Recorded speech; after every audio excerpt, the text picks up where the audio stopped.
Ladies and gentlemen, in today's video, we are going to be analyzing the current state of heels across the main roster on both Raw and Smackdown. So we're going to look at all of the prominent heels that actually get screen time across the tag team division, the mid card, the main event, and we're going to be looking at the men and the women as well. Ultimately, I'm trying to decide, are we in a good spot when it comes to heels, and is one brand better than the other in terms of using their heels as well? I'll try to give as much analysis and commentary as I can, but I would love for you guys to jump in the comments and provide your own as well. As always, don't forget to subscribe to this channel, ring the bell for notifications. If you're a wrestling fan, I know that you're going to fall in love with this YouTube channel because we always upload daily wrestling content. And the next two videos are going to be pre-recorded, so I'm going to be wearing the same thing. So just remember, I do shower. It's just that I had to pre-record these because I'm traveling to San Diego for Survivor Series War Games. All right, folks, that's enough yapping. Let's get you to the video. Okay, so let's start things off by talking about the current state of heels over on Friday Night Smackdown.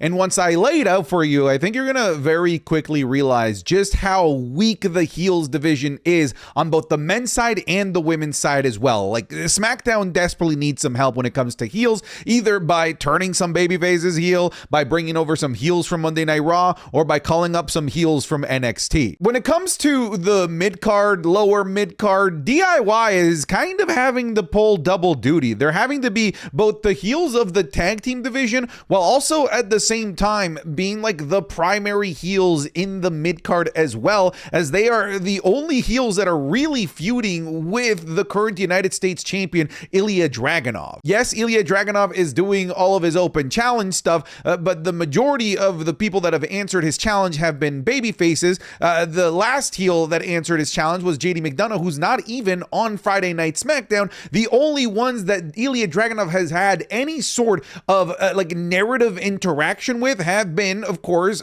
Johnny Gargano, who he had a match with, and the currently ongoing Jackass narrative with Tommaso Ciampa. All while at the same time having the moonlight as also being the primary heels in the SmackDown tag team division. You can make the argument that the Wyatt Six are heels. I don't even have them on here because they just sort of tend to swap, like go back and forth. Like, they sometimes go after the baby faces, but also will feud with the MFTs. Like, I don't really know what the Wyatt Six are. The only like true clear-cut heels like in the tag team division that get any like prominent amount of screen time is DIY. And because the heels division in the mid-card is just so super thin, they're having to also be like the predominant heels in the United States Championship picture, which I guess, like, good for DIY. It's like guaranteed screen time, right? Like, if you're not going to get featured in the tag team, at least you'll get featured in the US Championship division and vice versa. So good for them. Another prominent heel in the mid-card right now is The Miz. Of course, he's kind of like embroiled in this feud with Carmelo Hayes, and it seems to be fully focused just on that.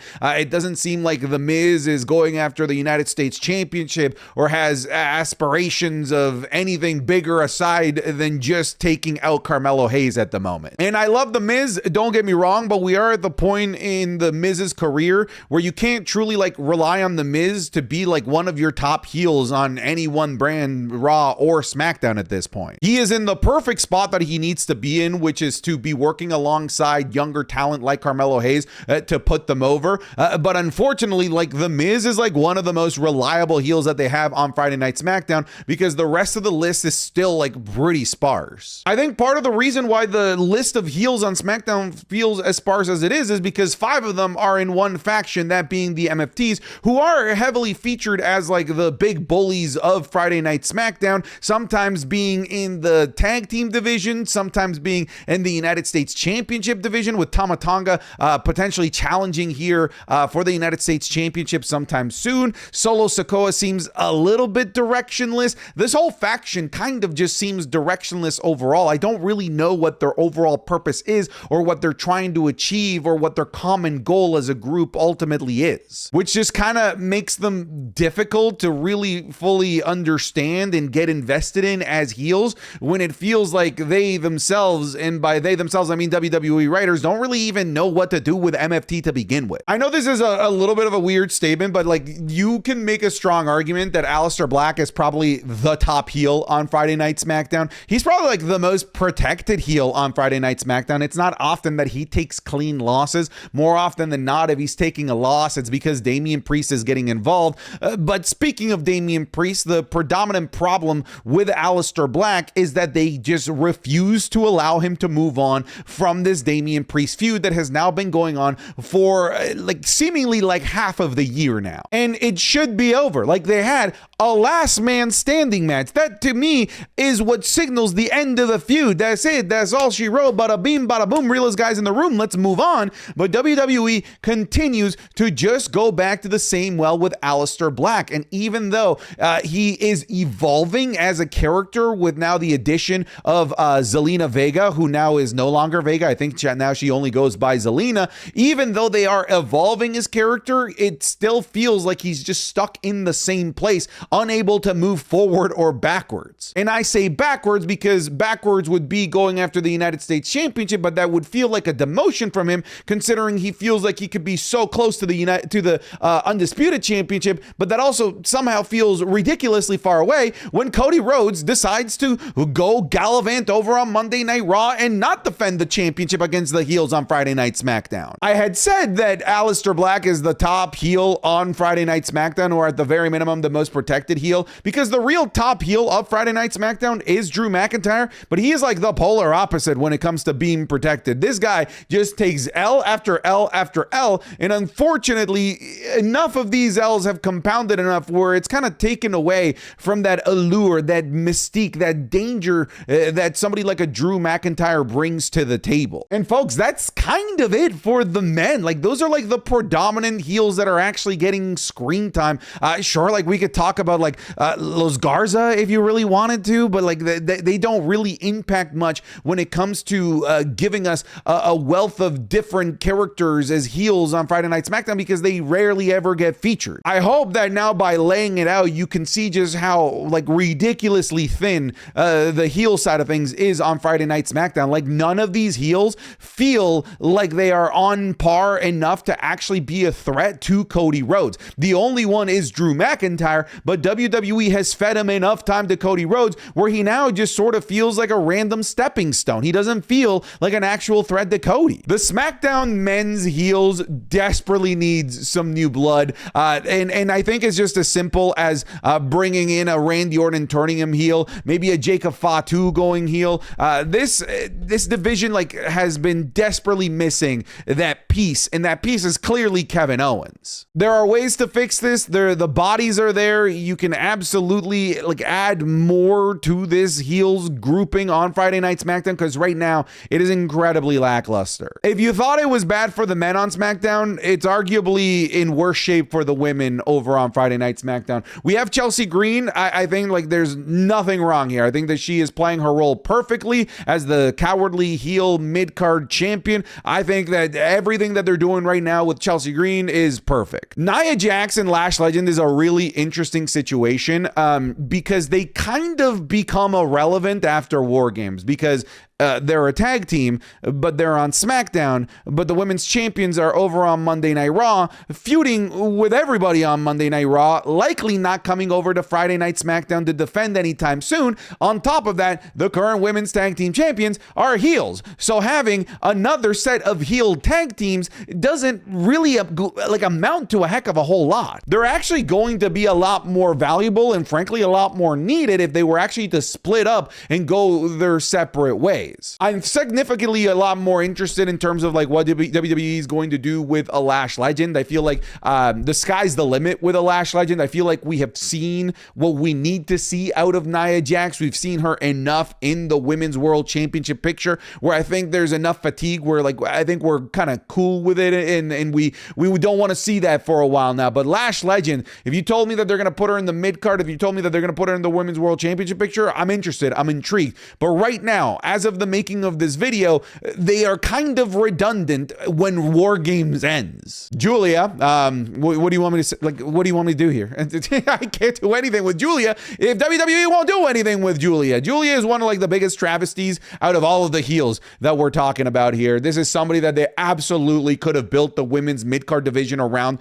on Friday Night SmackDown, and instead decided to feed her to Chelsea Green and getting pinned in under 2 minutes. Right now, Julia is on on life support, and I contemplated not even adding her on here, considering she's getting like 2 seconds of screen time in backstage segments, if any time at all. And then there's the top heel in the women's division on Friday Night SmackDown in Jade Cargill, who in her own right is a problem because she's so dominant that there's literally nobody in the babyface side of things that really even makes sense as a credible, viable opponent to Jade Cargill. Literally the only person is Bianca Belair, who's not around, which means that the heel Jade Cargill character is just sort of gonna spin wheels as she beats up on people that nobody's really expecting to be a genuine threat to her championship. Like, come on, like BFAB, like that's who you have your top women's heel feuding against. Absolutely no disrespect to BFAB,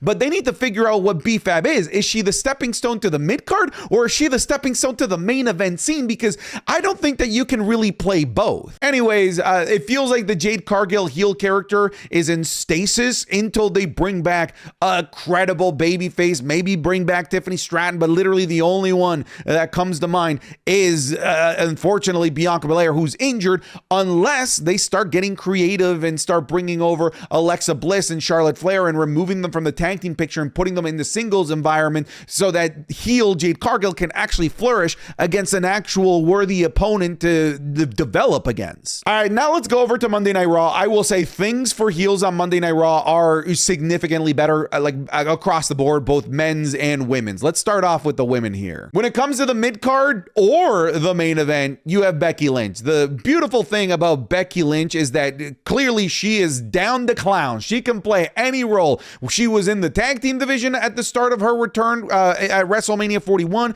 She became a heel, and now she's probably bound to be a main eventer again. I have her right now in the mid card because this is like the last prominent place that she was in as Women's Intercontinental Champion going into War Games. But it's clear that she can fit anywhere that they need her. She is the most versatile superstar that they have, men or women at the moment. Other mid-carders that are worth talking about as individuals and maybe even as a tag team are the girls from the Judgment Day and Raquel Rodriguez and Roxanne Perez. It looks like they're going to be focusing more on them as singles, which I think is the correct call, considering, as we've already talked about, the current women's tag team champions are a tag team on Monday Night Raw who are heels. So having another set of heel tag teams right now is a little bit redundant on Monday Night Raw, but it looks like they're going to be having Roxanne go after the Intercontinental Championship and Raquel go after the Women's World Championship, and that to me is the perfect use of both of these two.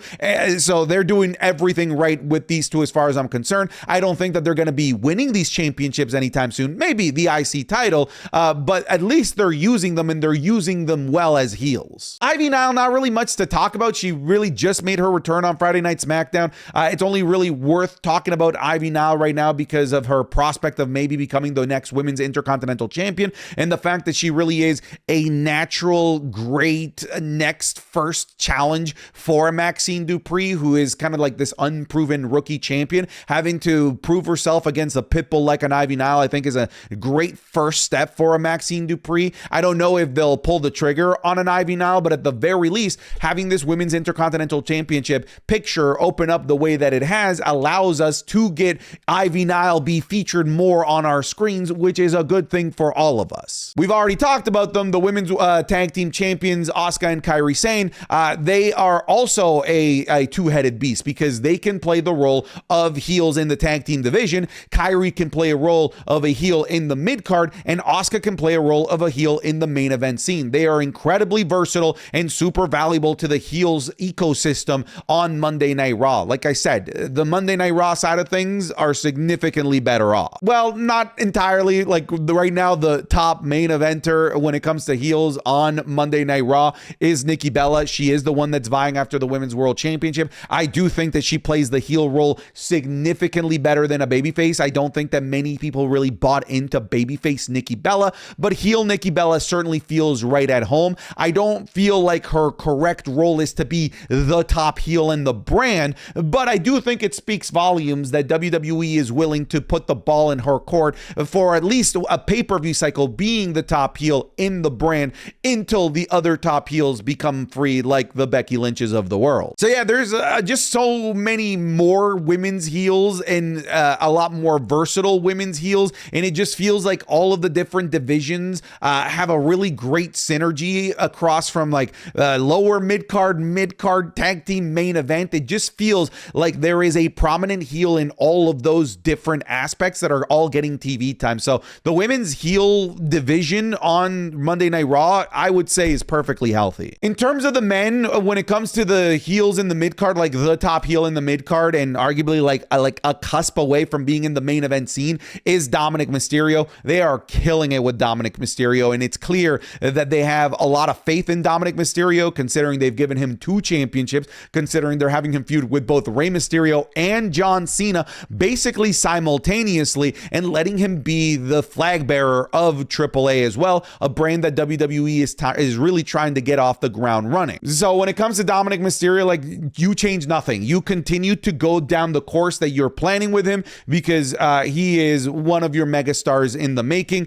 They're doing a wonderful job of allowing him to flourish as a heel on Monday Night Raw, and it all stems from obviously Dominic's great work, but the fact that WWE trusts him and gives him as much TV time as they ultimately do. Rusev is interesting. Like, I feel like Rusev really plays his role really well of being like the brute, being the bully of the mid card. I feel like he plays that role better than MFT over on Friday Night SmackDown, and it doesn't take 5 Rusevs to be able to sort it out and in order to be able to play the role. Now, I don't think that Rusev is like super versatile in the sense that, yeah, I could see him being like the primary guy challenging against CM Punk. That I just frankly don't see. But he is a guy that I think you can rely heavily upon to make any babyface look good or to destroy a babyface to get himself heat. I think he's playing his role perfectly fine, but I do think that we've kind of reached the ceiling here with Rusev. There's the Americanos, and we're going to talk about like the tag teams and the factions that we have here. They all kind of fit in the same mold. We have the Americanos, we have the New Day, and we have the Judgment Day, all kind of playing the same role in that they're guys that some episodes of Monday Night Raw they get TV time, some episodes they get commercial TV time, some episodes they get no TV time. The problem with these 3 factions is a lack of consistency and actual like following through with narratives of actual substance. It does sort of feel like they are very much start-stop, like they're kind of like the monsters of the week, as opposed to actually giving them something of substance. The last time that they tried to really give any of these 3 something of substance was JD McDonough and Finn Balor, giving them the tag titles, and that still really didn't lead to anything. Now let's talk about like the heavy hitters, like the main eventers on Monday Night Raw. Gunther, of course, is that guy. He just returned back. He's off the back of his World Heavyweight Championship reign ending at SummerSlam. I think it's very clear and obvious that he's going to be the one winning the last time is now tournament to face off against John Cena. I wouldn't be surprised if he's a heavy favorite to win the Royal Rumble. I wouldn't be surprised if he's a heavy favorite to win the King of the Ring again and Money in the Bank. Like, this is a guy that is going to be perpetually put into the main event picture, and I hope that you're ready for that, because he's yet to get his rematch against CM Punk, and I wouldn't be surprised if he does at Elimination Chamber in Chicago. But yeah, having a Gunther here is a really, really useful chip for WWE. Right now, they're leaning heavily on the Vision being their top heel faction, but if in any moment like it isn't working with the Vision, they have a Gunther, a guy that can quickly pivot to and make the top the heel in the company and the brand of Monday Night Raw, and make him the focal point of storytelling against your baby faces. And that is something that SmackDown just simply doesn't have. They don't have enough heels to be able to pivot at any moment if they wanted to, and they don't really have like believable, threatening heels that could take the championship off their babyface like Gunther offers Monday Night Raw. Logan Paul might be worth talking about, but it's kind of tough to really give an analysis on Logan Paul, because I don't know if he's going to be on Monday Night Raw in 2 months. I don't know if he's going to be on screen after Survivor Series War Games. I'm not sold that he is actually in the Vision. Whenever Logan Paul shows up, it's a great boost to the heels, and it's by then osmosis a great boost to whatever babyface he's going up against, because Logan Paul is one of the only last last true heels left that could get consistent heat from anyone and everyone across the world in any arena that he goes in. And that in itself is an incredibly valuable trait to have out of a Logan Paul. The only problem with providing analysis in terms of like what value he offers to the heels on Monday Night Raw is that I just don't know what his role is going to be in a couple of months. Is it on Raw? Is it on SmackDown? I don't know. If he is here for the long run on Monday Night Raw, then he is an incredibly valuable asset, just like I said, out of the pure fact that he's like the only guy on this list